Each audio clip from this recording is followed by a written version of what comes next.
and Okay. essentially just kind of get your reaction. So they're pretty bland. Let me look at you. Do you look at the camera? Do you care? At me is fine. All right. That's not that difficult. Okay, so Especially with the pink. just look at my pink. I'll concentrate on the pink. So, what interested you in writing for us, and what interested you in writing for Mobius and getting to know Mobius and such like that? What interested me in getting to know Mobius and to writing for Mobius? Well, let's see. I got to know you guys first through this big project we did last year here at the conservatory, where you participated in a program that had about 20 new pieces by conservatory composers. So I got to know you as players through that, and through a ensemble piece of mine you played. Then all three of you have been in classes of mine over the last couple of years, and so of course your delightful and sparkling personalities had a lot to do with general interest. So I got to hear you work with a bunch of my students, and I got to hear you play, and it seemed like a terrific opportunity to work with you guys. So I'm totally stoked for it. And what do you think on the whole? Do you think like we're able to offer to contemporary music? I'm sorry, say that again. What do you think we're able to offer to contemporary music? What are you able to offer to contemporary music? Well, from what I understand from you guys, a guitar trio is sort of not the main sort of generic guitar chamber ensemble as opposed to guitar quartet. But from everything I can tell and from what I've heard from you and from Tannenbaum and stuff, guitar quartet is kind of sort of like a woman quintet. It's not actually, should I even say this? It's just inherently kind of a crappy ensemble. Can I say that? Perfect, I mean, maybe that's not true, but there's a lot of, I'm sure, terrific guitar quartets, but guitar trio just seems to be a terrifically balanced group, especially if you got one person with like a 7-string or something. Mm-hmm. So it sounds great. And then, of course, I mean, more to the point is that there's three people that are just completely curious about the music of our time, from every genre, asking lots of very good questions, like working with composers.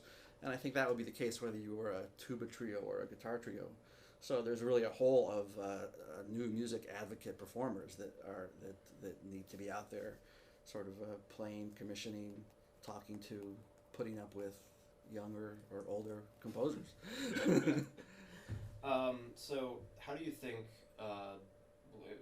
What would you describe maybe the significance of this recording as it's being, we're recording all rep that we commissioned from.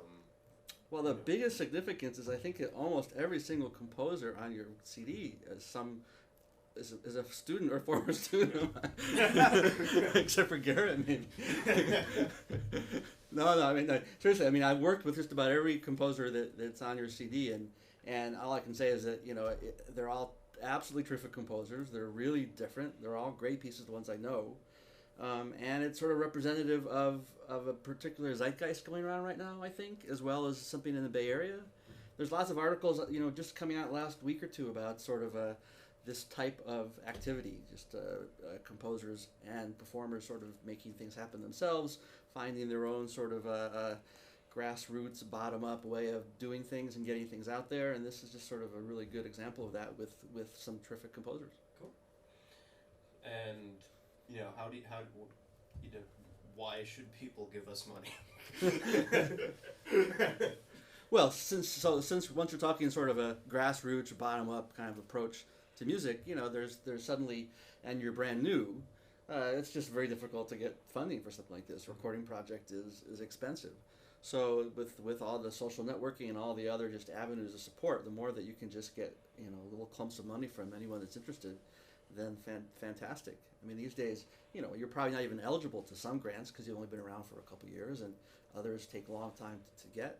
So just the idea that it's going to be obviously a terrific CD. You have great composers, and you have a great team of sort of mentors sort of cheering you on. So I have no doubt about that.